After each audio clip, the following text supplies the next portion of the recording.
C'est Banque d'Acheno, bienvenue sur cette vidéo qui aujourd'hui va parler de coaching et parler d'un élément qui peut être intéressant à prendre en compte dans notre cheminement, sachant que le coaching vient du sport, bon, qui a été beaucoup après retravaillé avec la PNL et avec tout le mouvement Nouvel Âge qui a pu avoir dans les années 60-70 de développement personnel.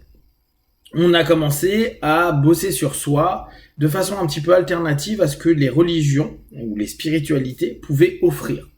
En somme, la plupart du temps, on avait une démarche qui partait du postulat que on avait un ensemble de règles et que ces règles, fallait les suivre, sinon on pouvait avoir un jugement qui va nous emmener vers des enfers, vers des réincarnations mauvaises, vers des choses diverses. Et si on faisait quelque chose de bien, on allait avoir un paradis ou arrêter un cycle de réincarnation, ou se réincarner dans des choses plus sympas. Ce qui est intéressant, c'est qu'à partir du moment où on a commencé à mettre un peu de côté les règles préétablies par les systèmes anciens, comme les religions, on est passé sur la dogmatisation de nouvelles manières de penser. Cette espèce d'ultra-positivisme qu'on peut avoir, de pouvoir créateur de choses, et que on est capable de tout, qu'on peut tout. En gros, de la théorie « tu dois faire du bien, sinon tu auras du mal », on est passé à la logique de dire « en pensant du bien, je me fais du bien, et je crée du bien ». En allant vers du positif, en négligeant le négatif, en le mettant de côté, et d'ailleurs c'est parfois une des difficultés de la psychologie positive et des éléments où on ne veut pas voir l'obscurité. Vous savez, le fameux j'en ai rien à faire de savoir pourquoi. Ce qui m'intéresse, c'est comment. Comment aller mieux, comment aller bien, comment réussir, comment être en phase, et pourquoi je n'y suis pas arrivé, pourquoi j'ai mal, pourquoi je suis pas justement en phase, etc. On s'en fout. C'est un discours très PNListe, c'est un discours très coaching. Et c'est vrai, c'est une réalité.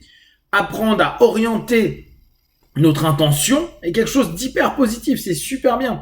Je voulais faire une petite vidéo là-dessus, mais on sait bien qu'à partir du moment où notre cerveau a une direction et un objectif, on revient régulièrement dessus, notamment dans le coaching, mais qu'on arrive à donner des timings, dire bah voilà, il faut que tu tiennes pendant 45 minutes, on va travailler ça, on va s'orienter vers ça, après on prend une pause.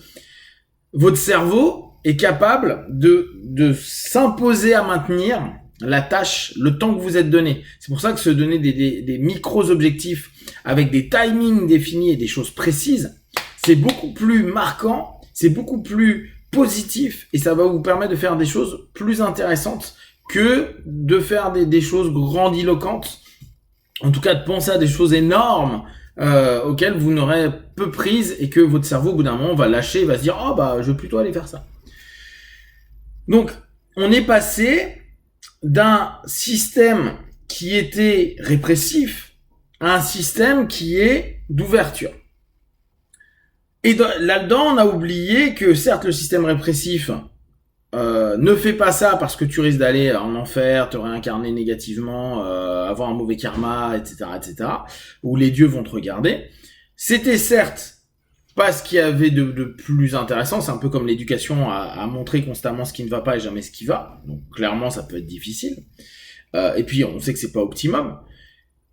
Mais au moins, s'il y a un élément positif qui ressort de ça, c'est de se dire, bon, j'ai quand même peut-être une sale tendance à faire des conneries, à penser négativement, à vouloir voler, mentir, si on reprend les tables de loi, tuer, bon, peut-être ça on va pas le faire tout le temps, mais avoir envie d'avoir des notions agressives sur les gens, etc. Donc, tu ne tueras point, tu ne mentiras point, tu feras attention à ceci, cela, tu n'iras pas faire ceci ou cela. Au moins, ça nous permettait de nous dire « Waouh, j'ai une pulsion là qui me dit quand même que j'ai envie de lui péter la gueule ou que sa copine a l'air sympa, je vais essayer de moyenner, etc. » Donc se dire « Non, là, ça c'est pas terrible. » Donc, d'un côté qui était, certes, quoi qu'il y ait encore, parce que beaucoup de personnes sont religieuses et spirituelles, de se dire « Ok, là j'ai quand même des choses où je me rends compte que certes, par rapport à des normes qui m'ont été proposées, parce que bien sûr, si vous dites tout ça n'est pas un problème, je peux tuer n'importe qui, je peux voler, mentir et aller prendre n'importe qui et estimer que cette personne est mienne, ok, votre cadre il est comme ça, mais de façon générale pour vivre dans une notion commune, les règles, les lois, c'est pour ça qu'il y a autant de droits, ont un sens. Donc, à un moment donné, on est obligé de se rendre compte qu'on n'est pas tout à fait juste, certes par rapport à une loi, mais aussi par rapport à ses pulsions, ses envies, ses émotions, ses pensées qui nous dérangent. Et aujourd'hui, quand on va dire dans le dev perso ou le coaching qu'on a des aspects qui sont bloquants, qui sont un peu sinistres, qui sont un peu négatifs, qui sont un peu pas justes, on peut, c'est pas on va parce que ça dépend aussi des coachs, des écoles qu'il y a derrière. Seulement, il arrive souvent quand on focus tellement sur ce que je veux être. Alors, ce que je veux être, c'est toujours un peu compliqué, mais au bout du compte, c'est ce que je veux faire, ce que je veux avoir, que on ne prend plus du tout attention et écoute de ces cheminements internes et peut-être même de ces attitudes qu'on met en place. Peut-être que beaucoup de personnes, dans leur phase de développement personnel, ne pensent pas du tout, et c'est pour ça qu'on parle souvent d'écologie, mais aux autres ou à l'impact qu'il va y avoir sur les autres. À vouloir toujours montrer qu'on est un winner, qu'on est toujours positif, peut-être que on fait pas attention à ceux qui eux souffrent, sont pas bien, qui sont tout proches, ou qui font des remarques. Ah bah t'as un état d'esprit de merde de toute façon, t'es pas un winner, ou t'es pas quelqu'un qui veut changer dans la vie. Moi j'ai envie. Ouais, mais il y a aussi peut-être à voir que tu dénies ou tu nies des choses, tu ne prends pas attention à, etc. Aller vers du coaching de soi-même, aller vers un développement personnel de soi-même, n'empêche en rien la rencontre avec cette facette. Ce pourquoi, j'arrive pas à mettre mon comment correctement en place. Mieux mon pourquoi sera compris, alors pas forcément géré, pas forcément transformé, transcendé, mais simplement se dire ok, bon j'ai une tendance à être plutôt, je sais pas, voleur ou menteur.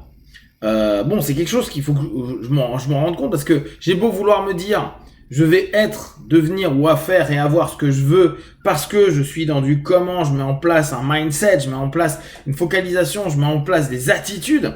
Si derrière je reste assez vicelard sur certaines choses, type j'en ai rien à battre pour avoir ce que je veux, je suis prêt à écraser mon voisin, je suis prêt à piquer l'idée de quelqu'un d'autre pour me faire mousser, grandir, etc.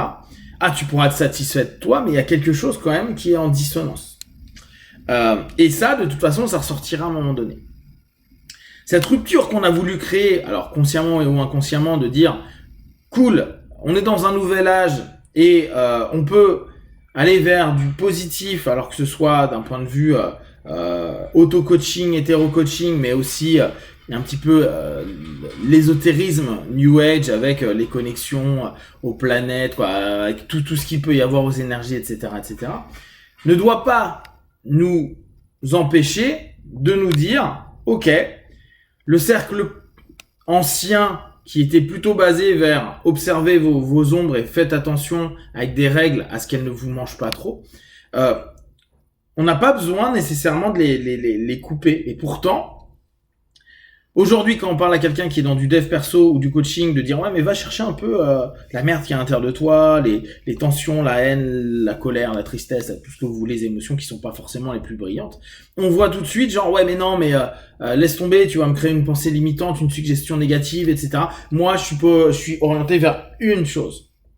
Et il se peut qu'en réalité, on est en train d'être orienté vers une illusion de soi, une illusion d'obtention. Alors parfois, on va réellement l'obtenir, mais à quel prix? Vis-à-vis de nous, et peut-être que si on est déni, on s'en rend pas compte, et vis-à-vis de cet environnement.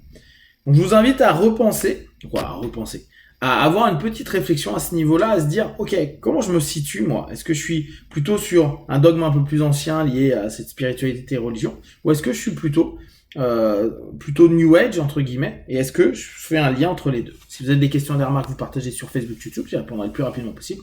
Comme d'habitude, de tout ce que je propose, ne prenez que ce qui est bon et juste pour vous. Testez, observez, analysez et concluez. Be one, ciao.